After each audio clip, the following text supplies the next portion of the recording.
Ça va être superbe. Et Jean-Louis Rigourel est à mes côtés pour m'aider à commenter ce défilé d'attelages. C'est un spécialiste des attelages. Alors, dans quelques instants, nous allons découvrir ces différents attelages. Un mot sur celui qui ouvre le bal. On va me donner, je pense, un micro, voilà, tout de suite. Un mot sur celui qui va ouvrir ce défilé. Alors, attendez, voilà, je vois bien votre micro. Attendez, prenez mon micro, parce que voilà, je vous laisse présenter le premier attelage. Bien. Le premier attelage qui va ouvrir ce défilé est un attelage qui est constitué d'une voiture moderne et je crois qu'il est là pour présenter aujourd'hui l'association qui défend et qui travaille pour la recherche sur la maladie d'Alzheimer. Mais il va être suivi d'une vingtaine d'attelages de tradition. Nous avons eu toute la journée un concours d'attelage de tradition sur l'hippodrome. Vous savez qu'aujourd'hui c'est la journée du cheval, mais c'est aussi la journée européenne du patrimoine. Et donc toutes les voitures que vous allez voir sont des voitures qui sont toutes des éléments du patrimoine hippomobile. Ce sont des voitures anciennes qui ont entre 100 et 150 ans, qui ont toutes été restaurées par leurs propriétaires, qui sont des amoureux du cheval et de l'attelage, et qui ont fait de très gros efforts pour vous présenter aujourd'hui ces voitures. Alors le défilé commence, on peut applaudir bien sûr ce premier véhicule. Voilà, je vous laisse vous les présenter au fur et à mesure. Alors, l'équipage qui suit est l'équipage de M. Jean-Paul Guerlain, qu'on n'a pas besoin de présenter ici. Tout le monde connaît les parfums Guerlain. M. Guerlain a été pendant très longtemps un cavalier de dressage, il a été dans l'équipe de France. Il présente aujourd'hui une voiture qui a été construite au 19e siècle par l'un des plus célèbres carrossiers parisiens, Louis Barrère. Et cette voiture est appelée un coq normand avec des chevaux de trait de la Normandie. Et il est suivi par un attelage qui vient de Grande-Bretagne, Madame Jennifer Seymour, qui nous présente le poney Welsh avec une voiture fabriquée à Birmingham par un carrossier anglais. Suivi ensuite de Mademoiselle Cat avec un poney Welsh, une voiture également construite en Angleterre. Suivi de Monsieur Jérôme Déré qui vient de Normandie avec un trotteur normand. Sur le grand écran, quel est ce Voilà, véhicule? sur le grand écran, c'est le poney Welsh de Mademoiselle Cat. Voilà, on suit sur le grand écran en même temps et on le voit passer devant nous. C'est magnifique en tout cas. Hein. C'est magnifique. Nous avons là donc à la fois le patrimoine génétique qui est représenté par plusieurs races de chevaux, tant français qu'étrangers, et le patrimoine hippomobile représenté par toutes ces belles voitures anciennes qui ont été remises à l'état. Vous pouvez applaudir.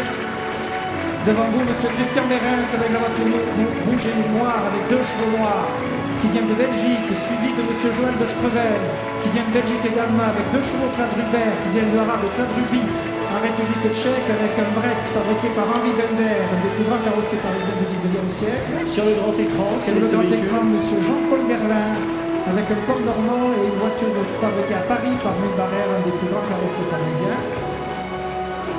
Et alors là, on a une diligence qui arrive devant nous. Non, un omnibus privé. D'accord. Qui appartient aux haras nationaux, qui vient de la haras nationale du Pin. Particularité, c'est l'attelage à 3 chevaux de front, qui est un attelage particulier dit à l'évêque, avec 3 coqs normands. C'est une voiture qui a été fabriquée à Paris également à la fin du 19e siècle par un carrossier du nom de Victor Delorme. Celui qui suit derrière avec ce groom qui est debout, c'est impressionnant. Suivi d'une voiture qui vient également de la haras nationale du Pin, c'est un squelette. Cette voiture s'appelle un squelette parce qu'elle n'a pas de carrosserie. Vous voyez à nu tous les éléments de la voiture. C'est une voiture qui est faite pour dresser les jeunes chevaux à l'attelage et c'est pour ça qu'il n'y a pas de carrosserie.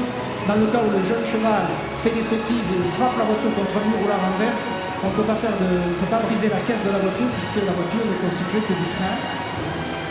Et pour entretenir ces attelages, pour qu'ils soient dans de telle qualité, M. Guerlain le disait tout à l'heure, il y a un travail important de restauration. Il y a un travail de restauration très important, fait par des artisans carrossiers, charrons, peintres, selliers, et ensuite un entretien très, très délicat pour que ces voitures qui ont, comme je l'ai dit tout à l'heure, entre 100 et 150 ans, qui toutes sont des éléments du patrimoine hippomobile, puissent rouler aujourd'hui. Un mot sur ce petit âne qui arrive. Et nous terminons avec un âne normand qui vient de la région de la Haras-du-Pin.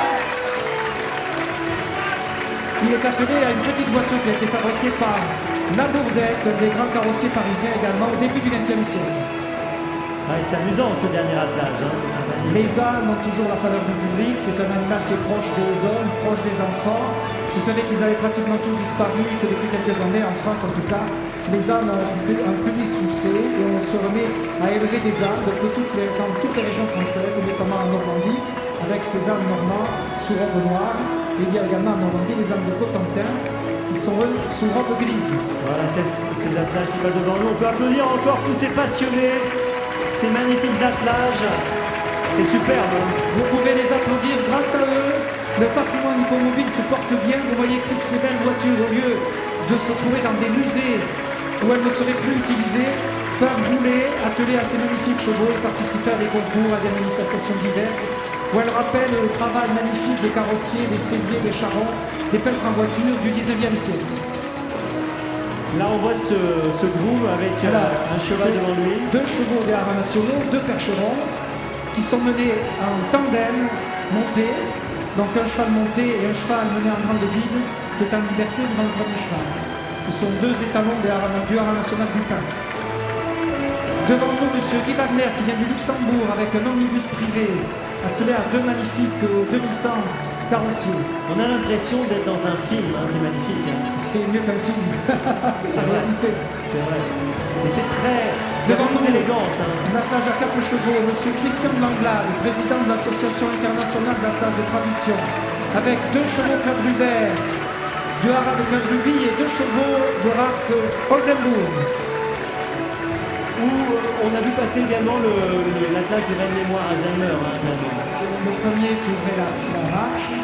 Que vous avez présenté tout à l'heure. Et le premier que je ne vois plus, il est loin là-bas. Qui est reparti, voilà, mais vous l'avez présenté à l'ouverture. Alors, passe devant nous une grande voiture avec des roues jaunes et une succession de bancs attelés à 3 chevaux. C'est une voiture moderne, mais c'est une copie. Une voiture qui s'appelle une Pauline et qui avait été fabriquée spécialement à Paris au 19e siècle pour amener les Parisiens du centre de Paris sur les hippodromes d'Auteuil et de Longchamp, les jours de course, puisqu'il n'y avait pas de métro à l'époque. Et ces grandes voitures qui pouvaient transporter jusqu'à 36 personnes, certaines à 42 personnes, transporter les Parisiens sur les hippodromes. Voilà donc une réplique moderne de la Pauline qui a beaucoup servi autrefois sur les hippodromes parisiens. Merci en tout cas pour cette communication de votre passion et merci pour toute cette présentation. On remercie tous ceux qui étaient avec nous aujourd'hui, tous ces spectateurs. Je vous rappelle que le Reine Mémoire Alzheimer est parti aujourd'hui. Il arrivera le 25 octobre prochain à 7. On remercie bien sûr Giulia Salvatori qui s'occupe de l'association Agir pour Alzheimer. On remercie Seth Perlman pour l'association LECMA. Et puis n'hésitez pas à aider ces associations dans leur combat. C'est un combat qui concerne chacun d'entre nous. Et merci à vous une nouvelle fois pour votre fidélité à l'hippodrome de Paris-Vincennes, la Société du Cheval Français. Et ravi de vous avoir reçu aujourd'hui sur cet hippodrome pour cette grande journée. Merci à vous, à bientôt, bonne soirée à tous. Et n'oubliez pas, mardi, vendredi, nocturne sur l'hippodrome de Paris-Vincennes. Et dimanche prochain, rendez-vous pour de belles courses encore et beaucoup d'animations. À bientôt.